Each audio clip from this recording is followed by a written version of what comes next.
آپ کے سوال کے لیے یہ ایک بنیادی اور بہت ہی اہم حدیث ہے جو میں آپ کو سنانے لگا ہوں، اور آپ یہ پڑھ لیجئے گا۔ قال نبی صلی اللہ علیہ وسلم، حضور صلی اللہ علیہ وسلم نے فرمایا، ان روح القدس نفث فی روعی، روح القدس یعنی جبریل علیہ السلام نے میرے دل میں اللہ کی طرف سے وحی کے طور پہ یہ بات ڈالی، انہ لن تموت نفس، کہ کوئی جان مر نہیں سکتی،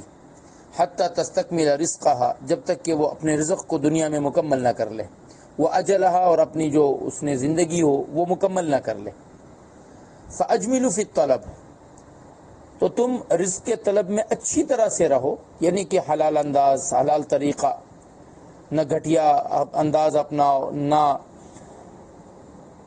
حرام کی طرف جاؤ۔ اور پھر آگے والی جو بات ہے نا وہ اصل ہے، وَلَا يَحْمِلَنَّكُمْ اسْتِبْطَاءُ الرِّزْقِ عَلَىٰ أَن تَطْلُبُوهُ بِمَعْصِيَةِ اللَّهِ،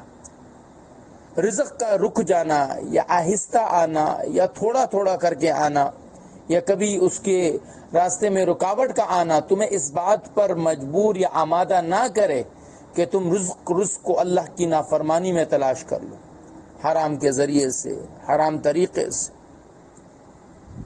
فَإِنَّمَا عِنْدَ اللَّهِ لَا يَنَالُ إِلَّا بِطَاعَتِهِ، اس لیے کہ اللہ کے ہاں جو کچھ ہوتا ہے وہ اللہ کی طاعت سے ہی اس کو حاصل کیا جا سکتا ہے۔